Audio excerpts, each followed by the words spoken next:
Hello दोस्तों, तो कैसे हैं आप लोग? आई होप बढ़िया होंगे। सो आज हम फिर से मिल रहे हैं अपने एक न्यू वीडियो में, और आज हम बात करने वाले हैं एमलोडिपिन टेबलेट्स के बारे में। एमलोडिपिन टेबलेट्स जो है वो होती क्या है, हमें इसे क्यों यूज़ करना चाहिए, और डॉक्टर जो है हमें इसे किस डिजीज़ में या फिर किस बीमारी में जो है प्रेस्क्राइब करते हैं, कि देते हैं हमें। इसके फ़ायदे क्या हैं, और ये दवा बिना डॉक्टर के सलाह के आपको खुद नहीं लेनी है। सबसे बड़ी बात तो ये है। और जानेंगे हम आज एब्रोडिपिन टेबलेट के बारे में, पूरी डिटेल में जानकारी देंगे हम आपको। तो आइए आगे चलते हैं और जानते हैं एम्लोडिपिन टेबलेट के बारे में, ये होती क्या है और इसके फ़ायदे क्या है। और हम बात करेंगे इसके यूज़ के बारे में, कौन कौन से इसके यूज़ हैं, और इसके प्रिकॉशंस के बारे में बात करेंगे, और क्या डोज होनी चाहिए एम्लोडिपिन टेबलेट की, और इसके कौन कौन से ब्रांड नेम जो है मार्केट में हमें आसानी से मिल जाते हैं। और तो ये हमारे साथ, और आइए जानते हैं एम्लोडिपिन टेबलेट के बारे में। तो एम्लोडिपिन ड्रग का इस्तेमाल जो है ब्लड प्रेशर का इलाज करने के लिए होता है, या मतलब हाई ब्लड प्रेशर को कम करके स्ट्रोक, हार्ट अटैक और गुर्दे की समस्याओं को भी रोकती है। एम्लोडिपिन कैल्शियम चैनल ब्लॉकर्स और दवाओं के फैमिली से जो है रिलेटेड है। यह ब्लड वेन को आराम पहुंचाती है, जिससे ब्लड फ्लो में आसानी होती है। इसके अतिरिक्त एम्लोडिपिन का इस्तेमाल सीने के दर्द, एंजाइना को रोकने के लिए भी होता है। यह एक्सरसाइज करने की क्षमता को बढ़ा देती है और एंजाइना अटैक की फ्रीक्वेंसी को कम कर देती है। हालांकि सीने में दर्द उठने पर इसका इस्तेमाल नहीं किया जाना चाहिए। साथ ही इसका इस्तेमाल अन्य कोरोनरी आर्टरीज डिजीज के लिए भी मतलब यूज में लाया जाता है। यानी और भी जो है इसकी कोरोनरी आर्टरीज हैं, उनके डिजीज के लिए भी इसे यूज किया जाता है। बात करें सावधानी और प्रिकॉशंस की, कौन कौन सी सावधानियां हमें रखनी है, तो एम्लोडिपिन ड्रग का इस्तेमाल करने से पहले जो है डॉक्टर से सलाह लें अपने। यदि आपके कंजेस्टिव हार्ट अटैक, फेलियर या लीवर की समस्या है, यदि आपके हाई ब्लड प्रेशर का इलाज किया गया हो, या आप ठीक होने के बाद भी इस दवा का इस्तेमाल कर रहे हो। कई बार हार्ट प्रेशर के कई लक्षण नज़र नहीं आते हैं। तो उन सभी दवाओं के बारे में अपने डॉक्टर को बताएं जिनका सेवन जो है आप पहले से कर रहे थे। आप ब्लड प्रेशर या हार्ट अटैक की अन्य समस्याओं के इलाज में भी जो है कर सकते हैं इस दवा का यूज़। तो मतलब बात यही है कि जब आप पीछे जो भी दवाओं का सेवन कर रहे थे उसके बारे में अपने डॉक्टर को बताएं, जिससे वो आपको बेहतर प्रिस्क्रिप्शन प्रोवाइड कर सके। बात कर लेते हैं एम्लोडिपिन टैबलेट को प्रेगनेंसी या ब्रेस्ट फीडिंग के दौरान लेना ज़रूर सुरक्षित होता है नहीं, जो कि मेनली लोगों के मतलब क्वेश्चंस होते हैं। तो फिर प्रेगनेंसी और उसके दौरान जो है एम्लोडिपिन का सेवन सुरक्षित है या नहीं, इस संबंध में जो है अभी कोई अविश्वसनीय या फिर कोई पर्याप्त जानकारी उपलब्ध नहीं है। यदि आप प्रेग्नेंट हैं या फिर गर्भधारण की योजना बना रही हैं, तो इस दवा का इस्तेमाल करने से पहले अपने डॉक्टर को सूचना दें, जिससे कि वो आपको इसके बारे में नॉलेज दे सके। या फिर आप ब्रेस्ट फीडिंग करा रही हैं, या यानी कि बच्चे को दूध पिला रही हैं, तो इसके दौरान एम्लोडिपिन जो है माँ के दूध से होते हुए शिशु के बॉडी में प्रवेश कर जाता है, यानी बच्चे के बॉडी में प्रवेश कर जाता है, जिससे कि उसको आगे चल के नुकसान हो सकता है। तो इससे पहले जो है आप अपने डॉक्टर से सलाह ले लें, तब भी जो है इस टेबलेट का यूज़ करें।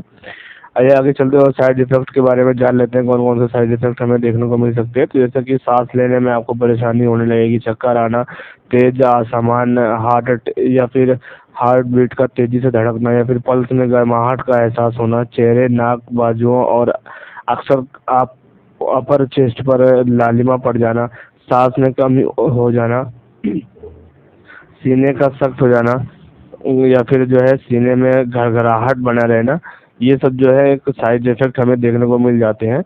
अब बात कर लेते हैं कि रियल साइड इफेक्ट कौन सा देखने को मिलते हैं हमें। तो जैसे कि काला तारकोल जैसा स्टूल आना, आपका जो मल होगा वो काला तारकोल जैसा आएगा, मसूड़ों से खून आने लगेगा, त्वचा का पीला या ढीला पड़ जाना, या खून या स्टूल में जो है ब्लड आएगा। आप जब वॉशरूम जाएंगे तो उस टाइम जो है आपके मल में ब्लड इंक्लूड होके आएगा, या फिर धुंधला दिखाई देने लगेगा आपको, जलन, रेंगन जैसा होगा, खुजली की समस्या हो सकती है आपको, या फिर चुभन जैसा होने लगेगा, ऐसे कि कांटों की तरह गड़ेगा हाथ पैर, या फिर हाथ पैरों में जो है कम कपाहट होने लगेगी।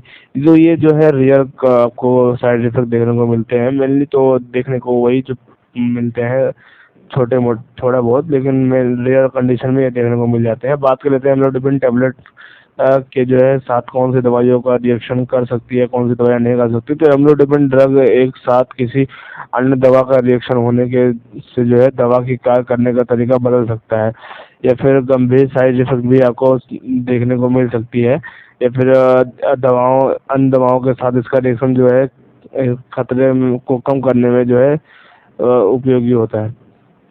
या मैं कहने का मतलब यही है कि ये जो टेबलेट है अन्य दवाओं के साथ अगर ले रहे हैं तो ऐसे कंडीशन में इसका जो है काम करने का तरीका जो है वो बदल सकता है। तो इससे पहले अपने डॉक्टर से सलाह ले लेंगे कि इस दवा के साथ हम यूज़ कर सकते हैं नहीं।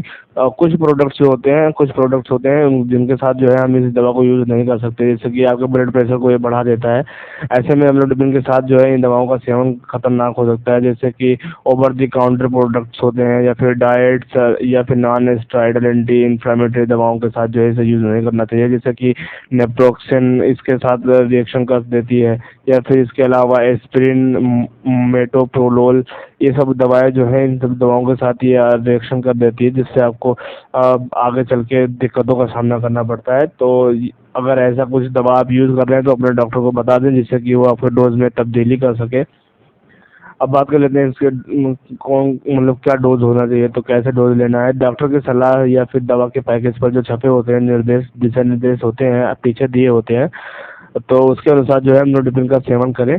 ज़रूरत पड़ने पर जो है डॉक्टर समय समय पर आपके डोज में बदलाव कर सकता है, जिससे आपको इस दवा का अधिकतम फायदा मिल सके।